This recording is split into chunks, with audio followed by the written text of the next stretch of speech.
हाँ मेरे प्यारे छात्रों, हमने पिछली कक्षा में फर्स्ट पीयू का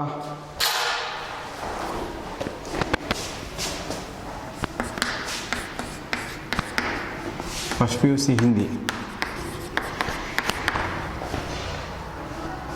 मधुआ हमने कहानी शुरू की और ख़त्म भी हो गई। मधुआ के बारे में हमने पूरी जानकारी आपको दे दी है। आप अच्छी तरह उसे सुन सकते हैं, देख सकते हैं, समझ सकते हैं। अब हम गद्य करेंगे, हिंदारस शुरू करेंगे। हिंदी गद्य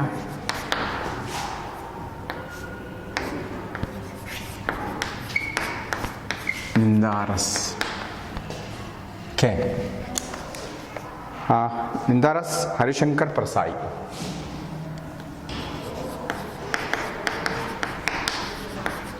हरिशंकर परसाई इस गद्य के लेखक।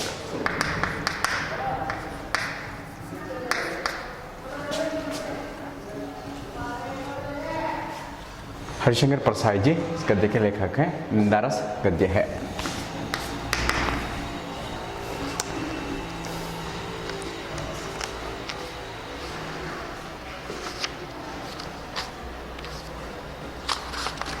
लेखक का परिचय है, जानेंगे उनके बारे में।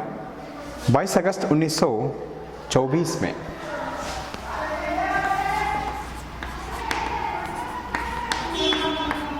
अगस्त 1924 22 अगस्त 1924 ईस्वी को हुआ था। प्रारंभ से लेकर स्नातक स्तर तक की शिक्षा मध्य प्रदेश में हुई थी। इनकी पढ़ाई मध्य प्रदेश में हुई और उसके उपरांत नागपुर विश्वविद्यालय से हिंदी में एमए किया इन्होंने। अपने खंडवा में 6 माह तक अध्यापन कार्य किया तथा 1941 से 1943 तक 2 वर्ष जबलपुर में स्पेस ट्रेनिंग कॉलेज में शिक्षण कार्य किया। अध्यापन कार्य में कुशल थे। परसाई जी नियमित रूप से साप्ताहिक हिंदुस्तान, धर्मयुग, अन्य पत्रिकाओं के लिए अपनी रचनाएं लिखते रहे।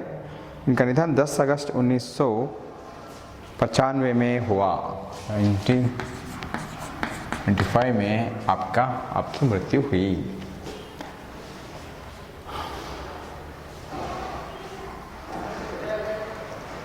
इनकी रचनाएं हैं कहानी संग्रह हंसते हैं रोते हैं, जैसे उनके दिन फिरे, उपन्यास रानी नागफनी की कहानी, तट की खोज, निबंध संग्रह तब की बात और थी, भूत के पांव पीछे, बेईमान की परत,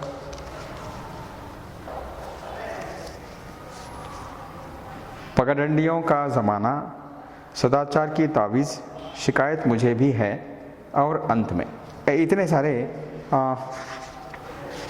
उनकी रचनाएं हैं। कठिन शब्दार्थ हैं।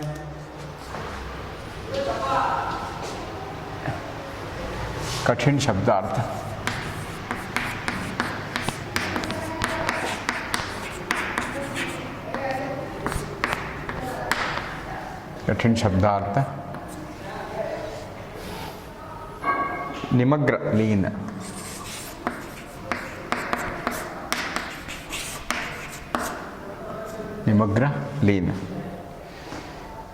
साइक्लोन तेज और धूल भरी चक्कर काटती हुई। साइक्लोन मालूम है ना आपको? साइक्लोन आता है, धूल से चक्कर काटती हुई हवा आती है तेज से, उसे बोलते हैं साइक्लोन। आंधी बोलते हैं। उद्गम यानी प्रारंभ।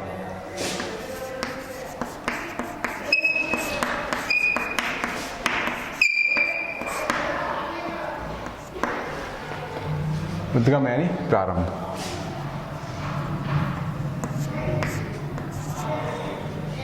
उद्गम यानी प्रारंभ। निकृष्ट नीच, निकृष्ट यानी नीच।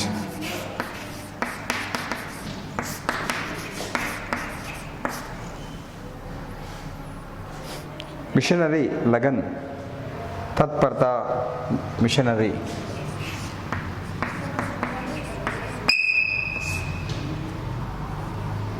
मिशनरी यानी लगन।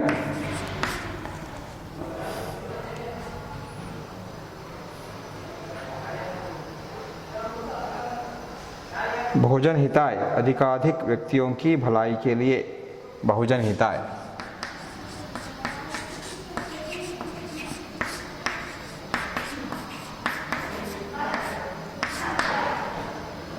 यानी अधिकाधिक व्यक्तियों की भलाई के लिए। अधिक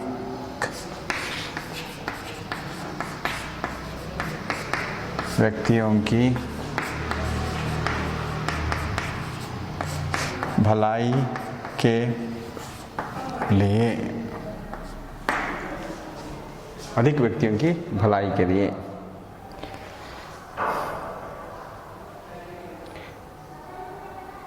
धृतराष्ट्र की जकड़ में बड़ी शक्ति। नागफनी, कंटीला पौधा। नागफनी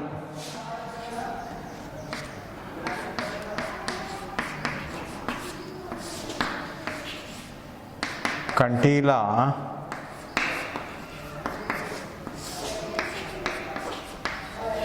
पौधा। कंटीला पौधा। कंटीला पौधा।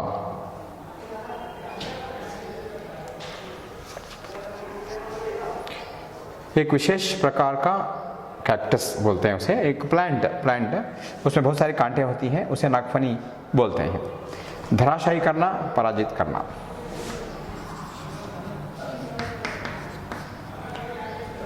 धराशायी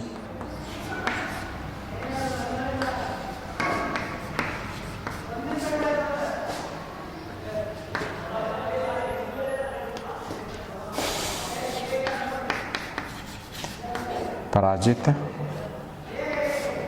करना।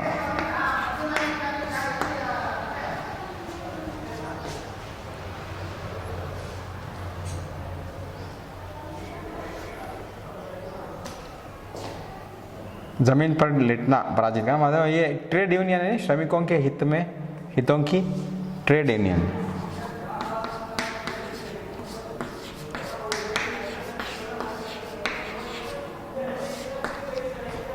श्रमिकों के हित की रक्षा के लिए संघर्ष करने वाला श्रमिक संगठन।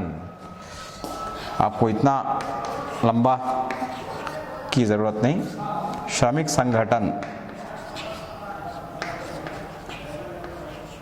श्रमिक संगठन यानी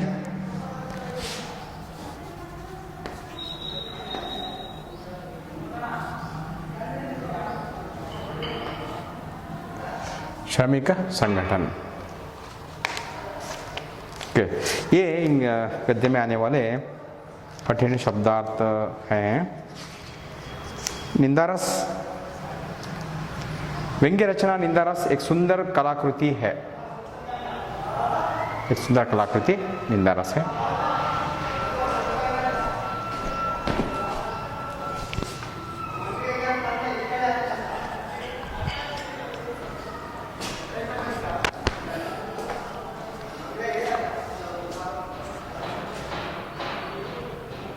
लोग एक दूसरे के प्रति ईर्ष्या भाव से निंदा करते हैं।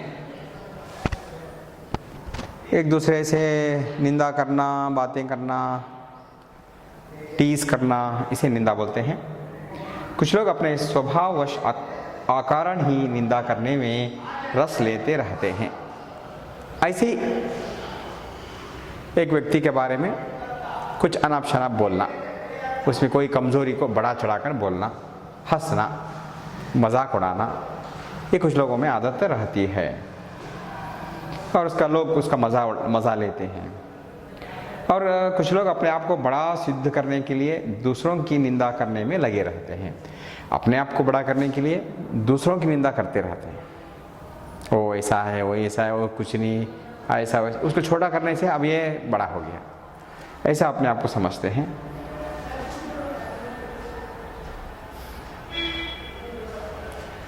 ऐसे निंदकों पर हरिशंकर प्रसाद जी ने करारा प्रहार किया है। ऐसे मनुष्य के बारे में बताना चाहते हैं। मनुष्य के सहज गुण निंदा करने की आदत से परिचित कराने तथा अपने आप को यथासंभव उससे दूर रखने के उद्देश्य से प्रस्तुत रचना की गई। अरे ऐसा काम नहीं करना चाहिए, अच्छी बात नहीं है। बिना वजह उनकी निंदा करना, टीस करना, उनकी खामियों को बताना, उनका वीकनेस को दिखाना, हंसना, बिना वजह उनके बारे में ऐसी वैसी बातें बोलना, ये अच्छी बात नहीं है। ये बताने के लिए तो लेखक ने ये लेसन आपको फर्स्ट पीयू को रखा गया है। ओके, का कई महीने बाद आए थे। का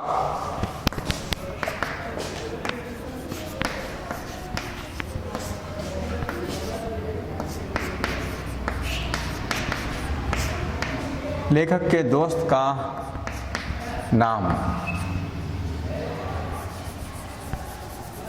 लेखक का दोस्त का नाम से उनको बुलाते हैं। नाम लेना नहीं चाहते इसलिए उनको का करके रखा है। सुबह चाय पीकर अखबार देख रहा था कि वे तूफान की तरह कमरे में घुसे। लेखक चाय पीकर अखबार देख रहे हैं। अखबार क्या है? अखबार है न्यूज़पेपर।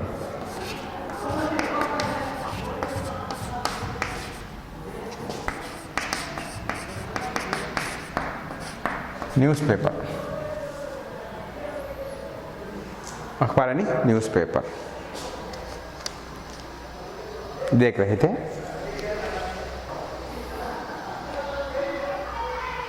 कि वे तूफान की तरह है। कौन तूफान की तरह है? का दोस्त का नाम, दोस्त लेखक न्यूज़पेपर पढ़ रहा है।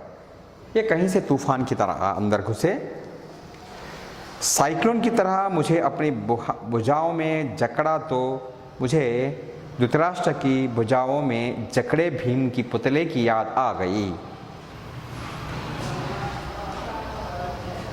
साइक्लोन धूल भरी हवा ऐसा चक्कर काटती हुई आती है, उस भांति उसी तरह लेखक को अपने बाहों में जकड़ लिया। लेखक को ऐसा लगा कि धृतराष्ट्र की भुजाओं में भीम जकड़ा हुआ हो, भीम का पुतला जकड़ा हुआ हो। धृतराष्ट्र की भुजाओं में भीम का पुतला दे दिया जाए तो क्या होगा? ऐसा हुआ। यह धृतराष्ट्र की ही जकड़ थी। हाँ, धृतराष्ट्र अंधे महाराज थे महाभारत में। उनका बेटा दुर्योधन, और पांडवों में भीम है। भीम और दुर्योधन की नहीं बनती, आपस में बैर है। बैर यानी दुश्मनी। अब धृतराष्ट्र कैसे भीम को गले लगाएगा? वो अपने बेटे के दुश्मन को कैसे गले लगाएगा? अंधे धृतराष्ट्र ने टटोलते हुए पूछा, कहाँ है भीम? आ बेटा, तुझे कलेजे से लगा लूं। आ बेटा, मैं तुझे कलेजे से लगा लूं करके धृतराष्ट्र भीम को प्रेम से बुलाएगा और उसे, और जब भीम का पुतला उनकी पकड़ में आ गया तो, भीम का पुतला धृतराष्ट्र की पकड़ में आ गया तो उन्होंने प्राणघाती स्नेह से उसे जकड़कर चूर कर डाला। प्राणघाती स्नेह से, जान निकालने वाला स्नेह से उसे जकड़कर उसके पुतले को चूर कर डाला। भीम को तो चूर नहीं कर सकते, वो भीम बलशाली था। इसलिए लेखक कह रहे हैं कि भीम का पुतला को क्या करेंगे? धृतराष्ट्र पुतले को चूर चूर कर डाला। अगर धृतराष्ट्र भीम को आ बेटा तुझे गले से लगा लो, अगर इस तरह कहे तो समझो वो झूठ है, क्योंकि भीम दुर्योधन का दुश्मन, अपने बेटे का दुश्मन, धृतराष्ट्र का भी दुश्मन हुआ। लेखक जब का के बाहों में गए तो अपने आप को भीम का पुतला समझ लिया, का को धृतराष्ट्र समझ लिया। क्यों करके आगे मालूम होता है। ऐसे मौके पर हम अक्सर अपने पुतले को अंकवार में दे देते हैं। अंकवार,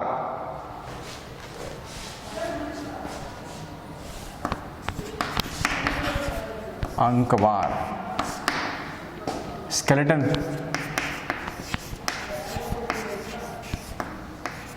स्केलेटन, स्केलेटन में दे देते हैं। किसे देते हैं? अपने शरीर को। हम अलग खड़े हुए देखते रहते हैं, हम मतलब हमारे स्केलेटन को उसके पास गले मिलने के लिए दे देते हैं, हम दूर खड़े रहते हैं। मतलब क्या? कैसे हो सकता है सर? ऐसे हो सकता है कि अपने मन को पीछे खींच लेना। जब अपने आप को उसके आंगन में, आलिंगन में अगर हम चले जाए तो हम बिना मन के, बिना स्नेह के, बिना प्रेम के, बिना विश्वास के गले लगाते हैं। गले लगाएं तो हमारा स्केलेटन उनके आलिंगन में गया, ऐसे समझते हैं। लेखक का कहना, ये तात्पर्य ये है। कहा से क्या मैं गले लिया? क्या मुझे उसने समेट कर कलेजे से लगा लिया? क्या सचमुच कहाँ से मैं मिला, गले मिला? हरगिज नहीं। मैंने अपना पुतला ही उसे दिया, मैंने अपना पुतला ही उसे दिया। पुतला इसलिए उसकी भुजाओं में सौंप दिया कि मुझे मालूम था कि मैं धृतराष्ट्र से मिल रहा हूं, कि मुझे मालूम था कि मैं धृतराष्ट्र से मिल रहा। का को वो लेखक धृतराष्ट्र समझे, क्यों करके आगे मालूम होता है। पिछली रात को एक मित्र ने बताया कि का अपनी ससुराल आया है और गा के साथ बैठकर शाम को 2-3 घंटे तुम्हारी निंदा करता रहा। देखो, ये गा मित्र, लेखक का मित्र, गा लेखक के मित्र,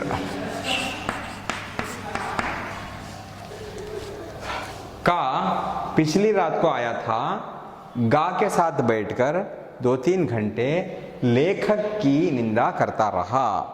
यह विषय लेखक के एक मित्र ने आकर बताकर गया। उनका नाम नहीं ले रहे, जो मित्र बताकर गया है उनका नाम नहीं ले रहे हैं, बताकर गया। इस सूचना के बाद जब आज सवेरे वह मेरे गले लगा तो मैंने शरीर से अपने मन को चुपचाप खिसका दिया। ये बात लेखक को मालूम थी कि का कल रात को आया है, अपने ससुराल में ठहरा हुआ है, गा से मिला और लेखक की 2-3 घंटे निंदा कर दी। ये बात लेखक को मालूम हो गई। इसलिए लेखक ने अपने मन को उस शरीर से खिसका लिया, सिर्फ स्केलेटन उसके आलिंगन में गया ऐसा समझ लिया। सिर्फ स्केलेटन नहीं दे सकते, अपने शरीर को हटा नहीं सकते। मतलब है अगर जिस शरीर में मन नहीं तो वो स्केलेटन के बराबर है। कंटीली देह उसकी बाहों में छोड़ दी, कांटों से भरा देह उसके बाहों में छोड़ दिया। भावना के अगर कांटे होते तो उसे मालूम होता कि वह नागफनी को कलेजे से चिपटाए है। अगर भावनाएं होती उसकी, अगर उसकी भावनाओं को समझ में आता कि लेखक का शरीर में मन नहीं है, सिर्फ कांटों से भरा हुआ है, अगर ये मालूम होता तो उनको मालूम हो जाता कि का ने लेखक को गले नहीं लगाया, नागफनी को गले लगाया। नागफनी का मतलब क्या है? नागफनी का मतलब है कंटीला पौधा। कंटीला पौधा, नागफनी मतलब कंटीला पौधा।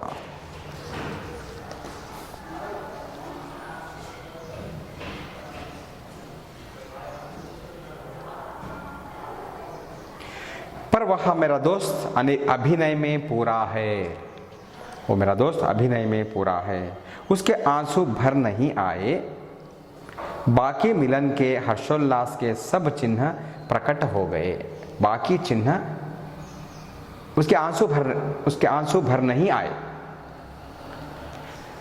का के आंसू भर नहीं आए, बाकी सभी लक्षण नजर आए कि कितना खुश है, इस दोस्त लेखक से मिलके कितना खुश है, वो सभी लक्षण नजर आए, लेकिन आंसू नहीं आए। वह गहरी आत्मीयता की जकड़, नैनों से छलकता वह असीम स्नेह और वह स्नेह सिक्तवाणी, प्रेम भरे शब्द, वो आत्मीयता की जकड़, आंखों में भी प्रेम दिख रहा है, स्नेह दिख रहा, लेकिन आंखों में आंसू नहीं आए। बोला, अभी सुबह की गाड़ी से उतरा और एकदम तुमसे मिलने चला आया। सुबह की गाड़ी से उतरा, सीधा तुमसे मिलने चला आया। जैसे आत्मा का एक खंड दूसरे खंड से मिलने को आतुर रहता है, आत्मा का एक खंड दूसरे आत्मा से एक खंड से मिलने के लिए आतुर रहता है, ऐसे आते ही झूठ बोला कमबख्त, झूठ बोला, आते ही झूठ बोला। कल का आया है, यह मुझे मेरा मित्र बता गया था, कल का आया है। कौन है?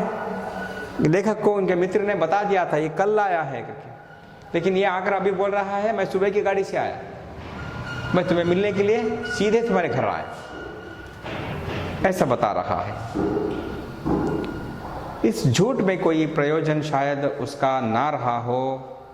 कुछ लोग बड़े निर्दोष मिथ्यावादी होते हैं, कुछ लोग मिथ्यावादी,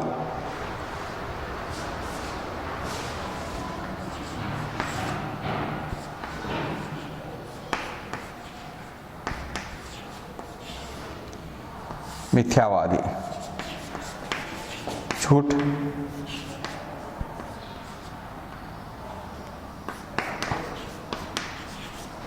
बोलने, झूठ बोलने वाले,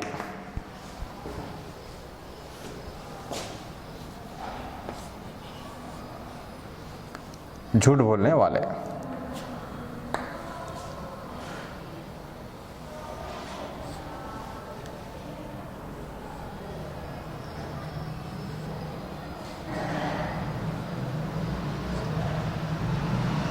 झूठ बोलने वाले को मिथ्यावादी कहते हैं। कुछ लोग ऐसे होते हैं।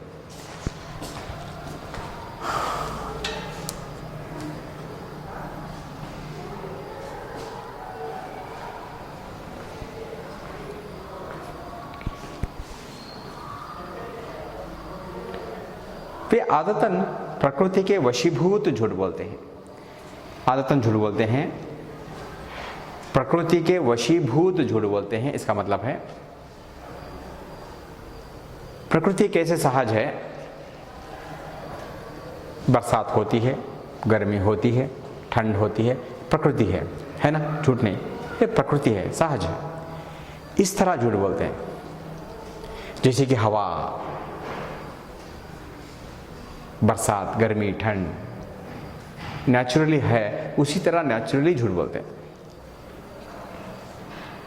उनके मुख से निष्प्रयास, निष्प्रयोजन झूठ ही निकलता है। निष्प्रयास, प्रयास करने की जरूरत नहीं उनको, ऑपोजिट्स, प्रयास, निष्प्रयास।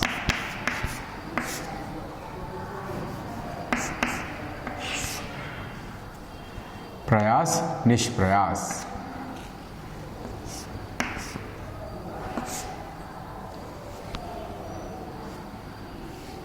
प्रयास, निष्प्रयास।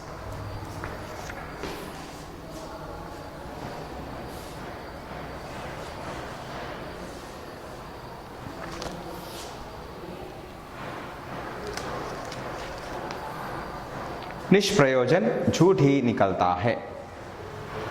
निष्प्रयोजन, प्रयोजन विलोम शब्द,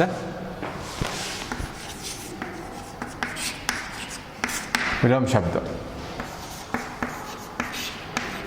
प्रयोजन निष्प्रयोजन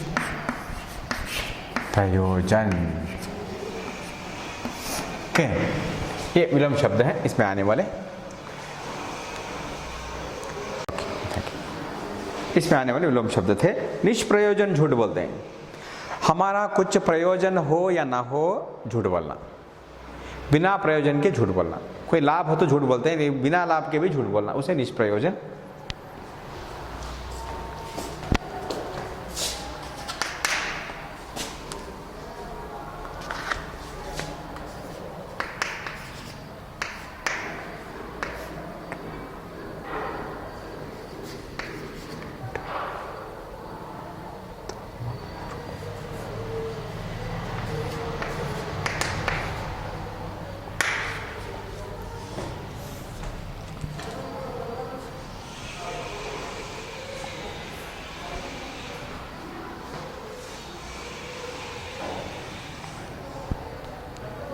ठीक,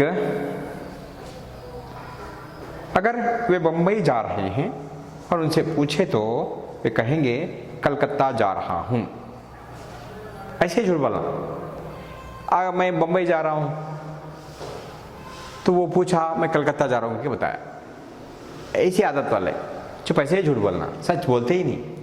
सच बोले तो क्या होता करके सोचते हैं। ठीक बात उनके मुंह से निकल ही नहीं सकती। का भी बड़ा निर्दोष सहज स्वाभाविक मिथ्यावादी है।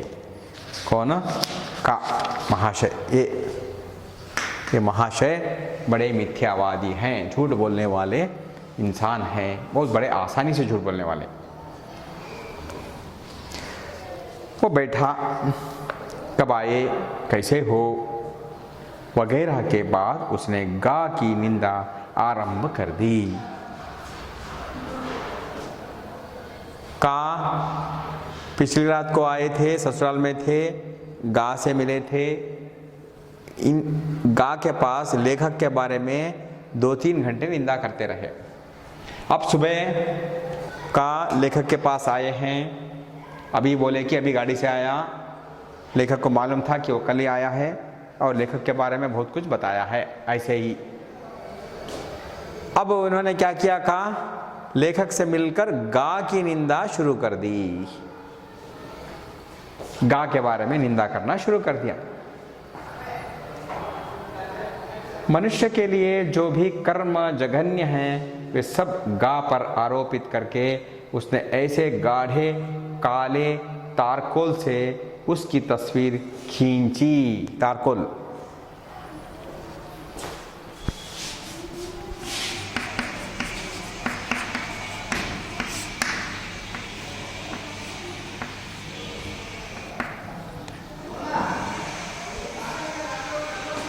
काला आग को जलाने के बाद कोयला काला बचता है ना, कोयला, तारकोल। जघन्य अपराध लगा दिए गा पर।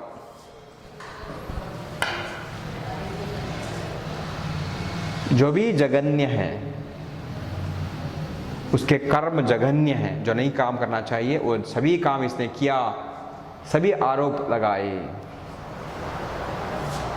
तारकोल से उसकी काली तस्वीर खींची कि मैं यह सोचकर कांप उठा कि ऐसे ही काली तस्वीर मेरी गा के सामने इसने कल शाम को खींची होगी।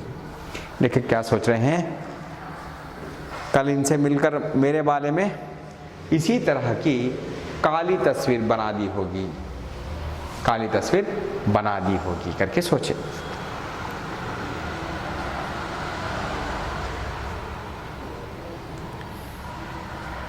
सुबह की बातचीत में गा प्रमुख विषय था। फिर तो जिस परिचित की बात निकल आती उसी को 4-6 वाक्यों में धराशायी करके वह बढ़ लेता।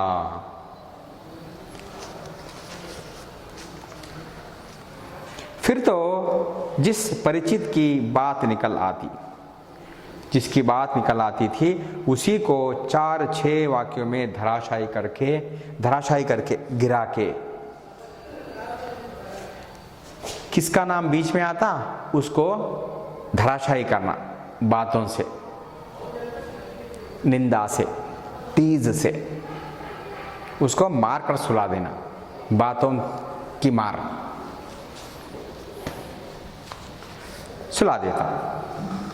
अद्भुत है मेरा यह मित्र, उसके पास दोषों का कैटलॉग है। वन मार्क क्वेश्चन, उसके पास क्या है? मित्र के पास कैटलॉग।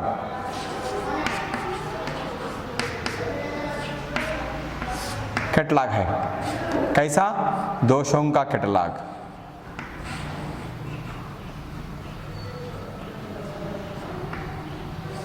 दोषों का कैटलॉग है। लिस्ट ऑर्डर में मेनू देते हैं ना, उसमें लिस्ट होती है ना, ऐसी दोषों की लिस्ट है। आप अगर किसी को दोष देना चाहे तो कितना दोष दे सकते हो? 5, 10, कितना दे सकते हो? 10 दोष बोलना मुश्किल है, लेकिन इनके पास, किसके पास? का के पास दोषों का लिस्ट है, लंबी लिस्ट।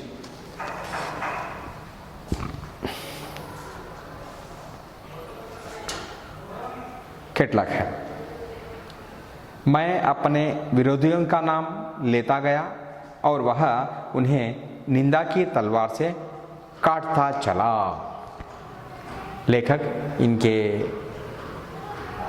लेखक के कुछ मित्र थे, कुछ दुश्मन थे, उनके नाम लेते गए और एक का दोषों की तलवार से काटता गया। वो ऐसा है, इतना बड़ा खराब इंसान, शैतान, हैवान वगैरह हम बोल नहीं सकते, ऐसी कुछ बातों से उसे काटते चला गया। जैसे लकड़ी चीरने की आरा मशीन के नीचे मजदूर लकड़ी का लट्ठा खिसकाता जाता है और वह चीरता जाता है। शामिल में देखे होंगे आप, एक आरे की मशीन होती है, गरगसा टाइप, उसके नीचे मशीन ऑन होती है तो बड़े पेड़ के ढेले रखते हैं, उसे मजदूर खिसकाता जाता है, वो आरा मशीन उसे काटती जाती है, जिस तरह चाहिए उस तरह पूरी तरह से काट देती है।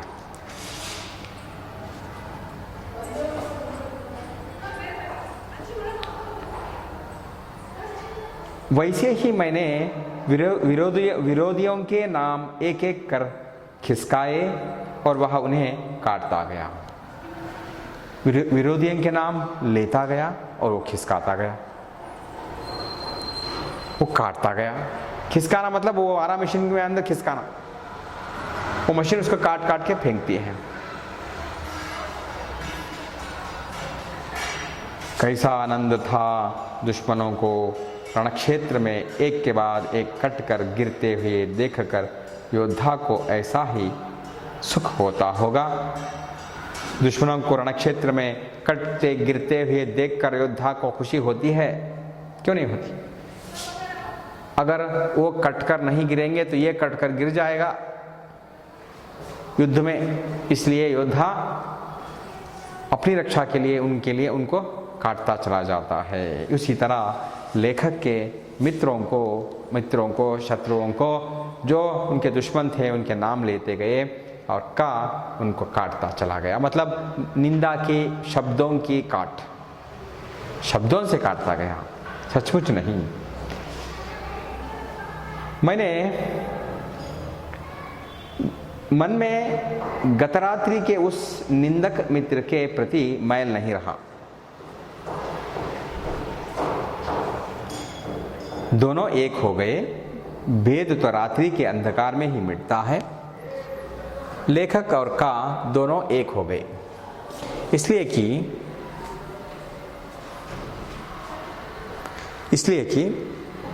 अब क्या है, वो मेरी निंदा किया, गा की निंदा किया, सबकी निंदा कर रहा है, इसमें कुछ मेल नहीं। सबको समान रूप से देख रहा है, सभी पार्टी को गाली दे रहा है, कोई पार्टी नहीं छोड़ रहा है, ये किसी पार्टी का नहीं है। इसलिए लेखक को लगा कि उसके मन में कुछ भी मैल नहीं।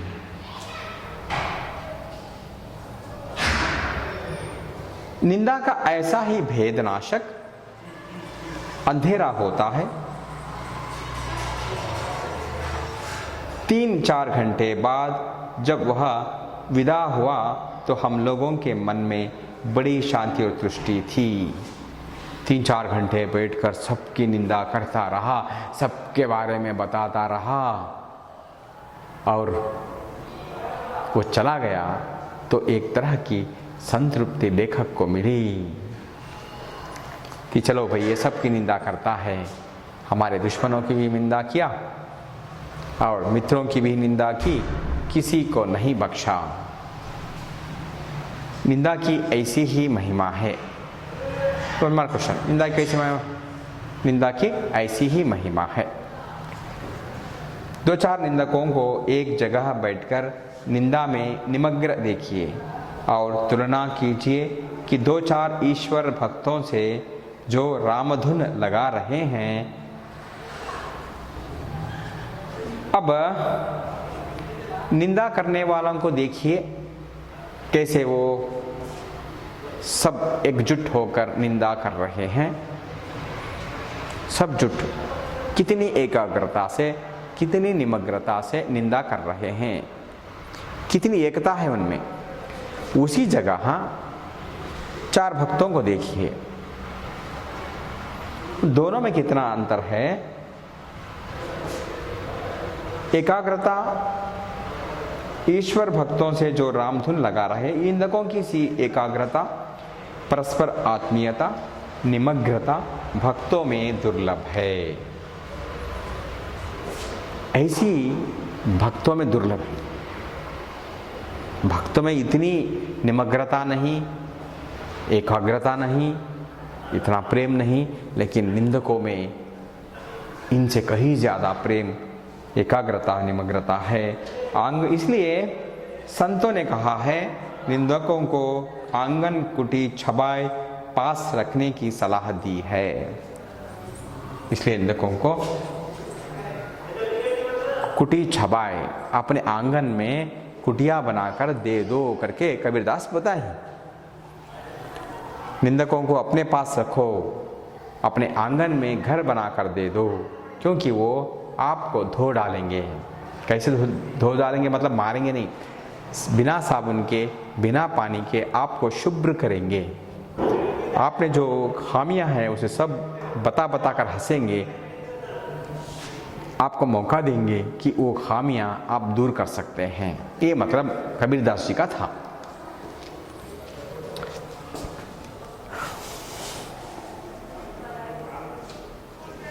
अब यहाँ तक हम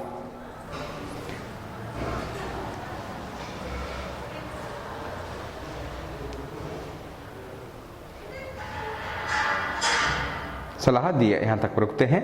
अब ये गद्य निंदा रस का 1 यूनिट हुआ है और 1 यूनिट में ये ख़त्म हो जाएगा। कल हम इस गद्य को ख़त्म करेंगे। ये था आपका निंदा रस। ओके, देखिए हमने पहले से शुरू किया था, लेखक हरिशंकर परसाई जी, उनके बारे में बताए, लेकिन आपको एग्जामिनेशन में हरिशंकर परसाई जी के बारे में, उनका परिचय के बारे में लिखने की आवश्यकता नहीं है। आपको ज़रूरत पड़ती है 1 मार्क क्वेश्चन का आंसर लिखना, और शब्दार्थ भी आपको नहीं पूछे जाते, क्योंकि आपको समझने के लिए ज़रूरी है शब्दार्थ। एक बात। दूसरी बात, तीसरी बात, 3 अंक वाला प्रश्न इसमें पूछा जाएगा। 1 अंक वाला प्रश्न, 3 अंक वाला, 3 अंक के प्रश्न, 3 अंक के संदर्भ पूछे जाएंगे।